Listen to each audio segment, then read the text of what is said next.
Let's turn to what's been happening politically, and divisions have emerged in Labor ranks over climate action, with one frontbencher, Joel Fitzgibbon, calling on the party now to match the government's emissions reduction target. Others in the party, though, and most notably the party spokesman, Mark Butler, on climate change, has said, no way, we're not about to do that. The Energy Minister has seized on all this, arguing it's an admission the opposition got its policy wrong at the election. After almost losing his coal country New South Wales seat of Hunter at the May election, Joel Fitzgibbon argues Labor needs a climate target that doesn't scare off voters and will win back blue-collar workers in regional areas. The electorate has spoken on this issue too many times now. The Shadow Agriculture Minister says his party should listen to voters and adopt the government's 28% emissions reduction target by 2030, claiming a political consensus will heap pressure on the coalition to be more transparent about whether it's successfully cutting carbon pollution. Getting to 28% would be much better than what Labor's current policy is delivering, which is zero, because we're not in government. And it would be much better on what Scott Morrison is currently delivering, and that is growing emissions year on year. Energy Minister Angus Taylor claims the intervention is a concession from Labor that it got its policy wrong. Labor went to the last election with a 45% emission reduction target, which was going to slash jobs, slash wages and slash the economy. That was their policy. They are now clearly recognising the error of their ways. While some Labor MPs agree the 45% target was too ambitious and too difficult to defend during the election campaign, other colleagues in inner-city seats are worried any move to revise down the target would sink the party's credibility on climate action and open them up to attacks from the Greens. I know that my electorate wants action on climate change, wants to actually tackle this problem. Joel Fitzgibbon, as a factional warlord, is very powerful within the Labor Party and he usually gets what he wants.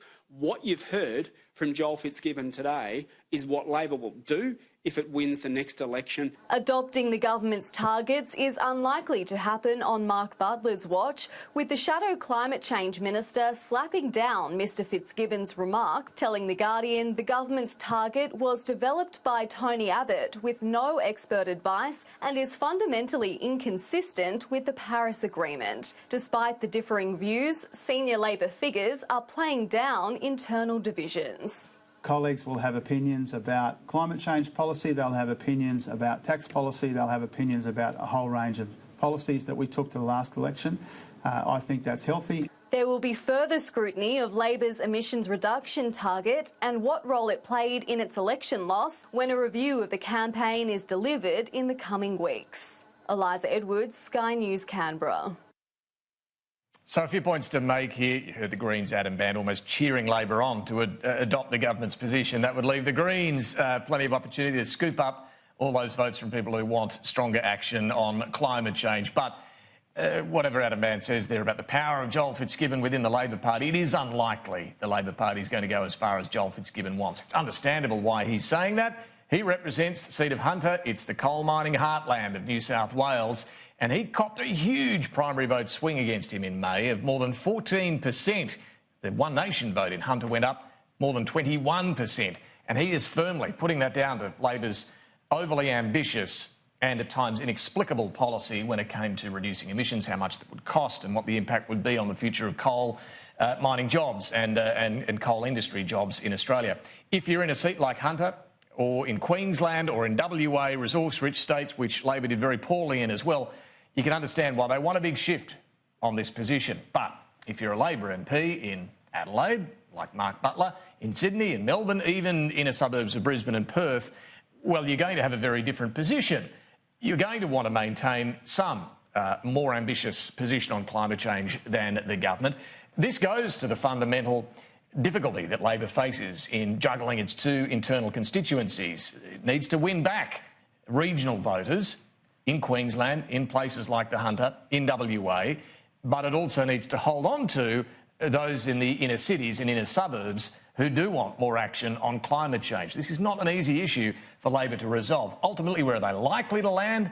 Well, talking to most of those within Labor, and some are a bit miffed at Joel Fitzgibbon doing what he did today, but They're unlikely to stick with a 45% emissions reduction target, but they're unlikely to simply adopt what the government has on the table. Somewhere in between is the likely outcome, but don't expect this to be announced anytime soon. What's the point of announcing it now?